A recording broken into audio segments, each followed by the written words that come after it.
Hello everyone and welcome.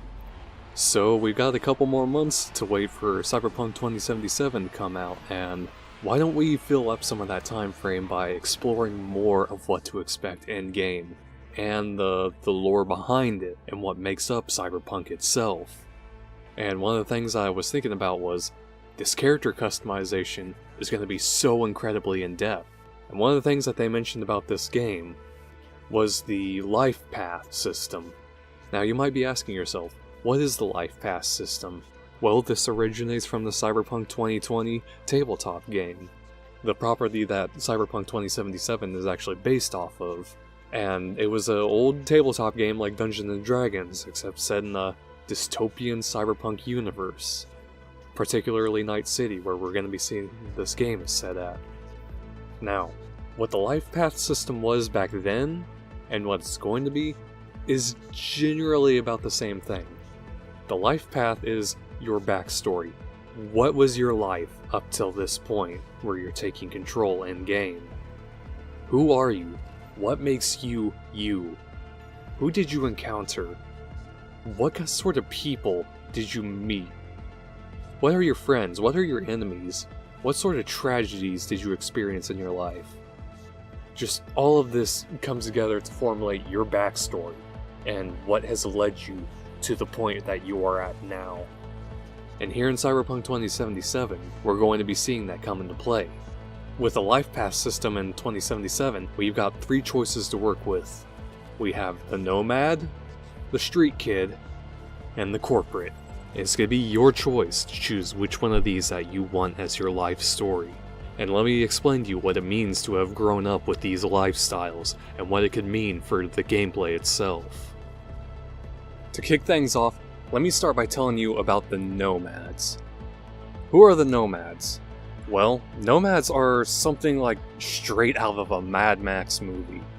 I'm not kidding, these are essentially road warriors and gypsies who roam the highways, as it's summed up, and tightly knit families. Let me explain to you directly from the book itself of Cyberpunk 2020. They drove your family off the farm 10 years ago. The corporations rolled in, took over the land, and put a rent-a-cops all over the place. It wasn't the first time it happened, and it won't be the last. Gradually, your family fell in with a bunch of other homeless families, and they met another group, and another, until you'd create a nomad pack of nearly 200 members. Now, crammed into a huge ragtag fleet of cars, vans, buses, your nomad pack roams the freeways. You look for supplies, odd jobs, and spare parts in the world where society has fragmented. The pack is your home. It has teachers, medtechs, leaders, and mechanics. It's virtually a town on wheels, in which everyone is related by marriage or kinship. Sometimes the pack pulls into a town just to fuel up and get grub. Other times, it swings south to follow the harvest. You pick crops and trade for cash or food. Less terrorizing cities and hiring out as muscle in corporate wars. For obvious reasons, cops don't like nomads. But it doesn't matter. Your vehicles are usually well armored and bristling with stolen weapons, miniguns, rocket launchers, and the like. Every kid knows how to use a rifle, and everyone packs a knife. Being homeless in the 2000s isn't easy. The most visible members of the pack are the scouts, leather-armored riders on bikes or in fast muscle cars, who protect the convoy from attacks and hunt for safe campsites. As a scout, you're on the lookout for trouble, and you can usually find enough of it, with rival Nomad packs, the law, or the cowboy. You ride on the hard trail, you've got a gun, a bike, and that's all you need. You're a nomad. So essentially, it's like I said, these are almost like something straight out of a Mad Max movie. They're a group of people who are essentially were like farmers, and all these people just driven out of the city from their work and forced to team up together and create a sort of caravan all together. And they live in these tent sites, these little areas where they all set up and form together to do their jobs and make a life for themselves all together. Family is everything for them. And they try to be self-sufficient and not depend on too much outside help other than taking jobs here and there. You're gonna see them driving around on what's left of the remnants of the United States. Because here in Cyberpunk, the United States isn't so united anymore. The cities are kind of locked off, and people like Nomads are what's depended on now to do anything from like UPS jobs or FedEx to actual repairing the roads and just taking care of everything that goes on beyond these mega cities and where all the megacorps rule and everything. It all falls down to the Nomads. So in game, what I think is going to be the case is if you have this sort of training or a backstory to yourself, it means that you're probably going to have an extremely good driving efficiency, and you might be able to call upon your family in order to help support you in some ways. Perhaps meeting other Nomads will prove to be a good thing, or it's a skill set that'll be sought after.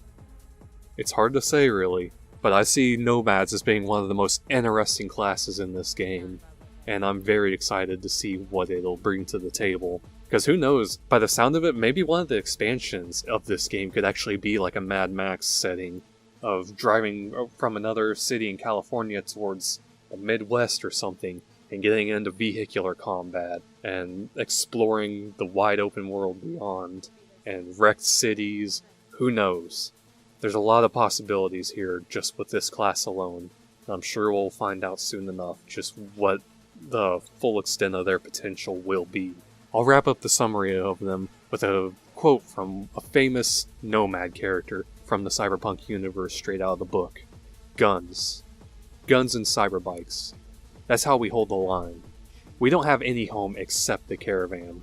We don't have any rights except what we take. We get out of town by the cops, we get raided by the road warrior packs, and we survive because we got guns and bikes. There's kids, old men, and women, families here. This ain't no booster gang. These people are my family. By Nomad Santiago. Alright, next up, we've got the corporates. Now just what is a corporate? Well, considering in Cyberpunk 2077, corporations absolutely rule this universe with an iron fist, they kinda have a big presence. Now, the corporates themselves, who would those be? Well, the best way that they're summed up as is, corporates are the Armani-wearing, Machiavellian mega yuppies that you see in the RoboCop films.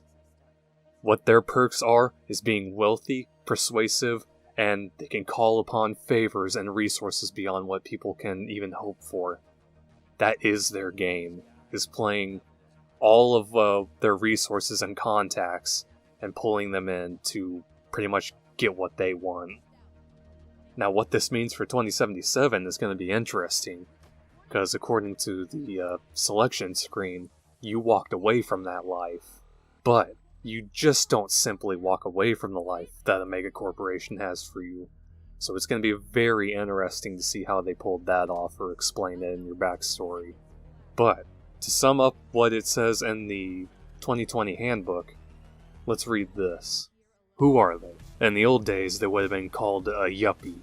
A hard-driven, fast-track MBA on his way up the corporate ladder. Sure, it's selling your soul to the company, but hey, let's face it. The corporations rule in the cyberpunk world. They control governments, markets, nations, armies, you name it. You know that whoever controls the corporations controls everything else. Right now, your life as a junior executive is anything but easy. There are guys underneath you who'd kill for a shot at your job. There are guys over you who'd kill to keep you out of their jobs. And they're not kidding about the killing. Every up-and-comer in the corporation has his own crew of solos and netrunners to cover his pet projects. Sabotage? Constantly. Bribery? Routine. Blackmail? Common. Promotion by assassination? Always a possibility. The stakes are that high. One slip and you could be out on the street with the rest of the hobos. And the projects your supervisors give you, some are pretty straightforward. Design a new productivity schedule for corporation's medical subsidiary. Some are pretty raw. Send a black markets operation team into the city to spread a designer plague so the marketing team can clean up selling a vaccine. Last week, you led a mixed team of solos, runners, and techies on a headhunting run to kidnap a researcher from a rival company. The week before, your project was to steal plans to a new suborbital shuttle from the Aerospace Agency so that the aerospace division could copy the design and sell it to the Soviets. You told yourself you joined the corporations to make it a better place. Work from the inside, you said, but now you're not sure. Your ideals are a little tarnished and things are getting pretty bleak. But you can't worry about ethics now. You've got a report due in an hour, and it looks like the guy in sales is planning to ice your database for good. You're gonna ice him first. So it sounds like the corporates are a pretty dark world of constant backstabbing and betrayal and working for their own selfish needs, basically. And that's their game. They work for their own ends, and they have so many resources, and murder is a constant among them. Just whatever it takes to get their edge over everyone else. So it sounds like a pretty dark path in the game, honestly. One that definitely would align with the evil side. What that means for the game itself, well, we'll find out what it's going to ultimately come to, but I have a feeling that you're definitely going to have your way talking to the corporates. You're definitely going to be able to get in good with them, and probably get extra funds out of them. You're probably more inclined to work for them, and, have no hesitation to do their darker deeds. So, it'll be interesting to see what that leads up to, and I'm very intrigued if that means you're actually also going to be pulling in a lot of extra resources or contacts to work with. Now let's wrap it up by another quote from the book. Money. Yeah, I got money. A new BMW 9 Series in the penthouse flat in the corporate zone. All the money ain't worth frack. You play this game for power. The power to get things done, to make big decisions, to affect things. You make a phone call, and the next thing you know, you're telling the President of America that he'd better play it your way, or he's history. That's why you play. That's why I'm with the company. An unidentified corporate. Alright, now, lastly, we have the Street Kid. There's no specifically set or worded entry in the books about what this is, but it's been easy to interpret what it is, and based on some of the interviews and information floating around out there, this is what it is. A street kid means you've been born into the gutters, you've been born into poverty of Night City. And poverty's a very common thing in this town. You've been at the very bottom of the barrel all your life, always looking up, and up is the only place you have left to go. You want to try and dream big, and you're gonna go for it. And you ain't gonna hold back. You're looking to make something better of yourself, and that's exactly what you're gonna do. You're streetwise and you're street smart. You ain't gonna take no crap from anyone. You can smell when something's fishy or a deal ain't right. You've got a good idea of what to do and how to handle a deal and all the people around you, especially those who also come from this sort of background. So, street kid, it's pretty straightforward. You're street smart and know what it means. It's probably gonna help you out in any shady deals, dealing with fixers, or any mysterious characters, or be able to relate to someone who's also been down on their luck and growing up in harsh conditions. It's probably the most common backstory in the game, but it's also one that has a lot of range, I think, and will be very interesting to see how it goes up from there. I think even in some of the gameplay trailers that we've actually seen, some of these dialogue choices for a street kid pop up. So who knows how else this might help you.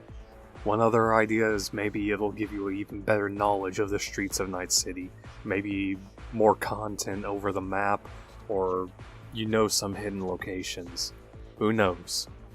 It'll be interesting to find out here in a couple months.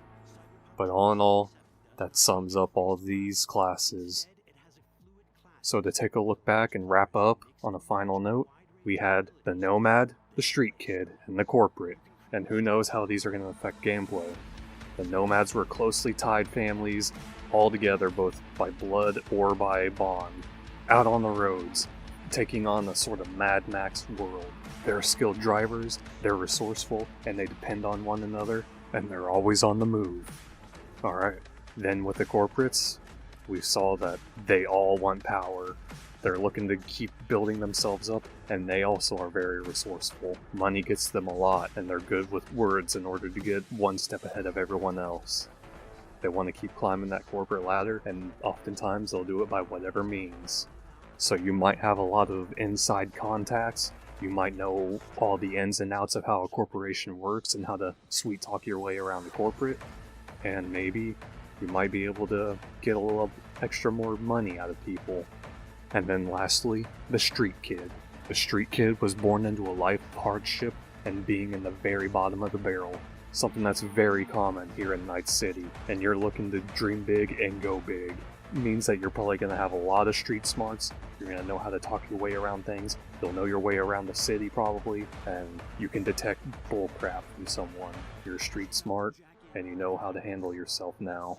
So with that, everyone, that's a full summary. We'll see more here in a couple months, it sounds like. More gameplay's coming in the middle of June, and the release is getting nearer and nearer every day. With that, everyone, stay safe and take care, and there's probably going to be more Cyberpunk content like this coming soon. Thank you, everyone.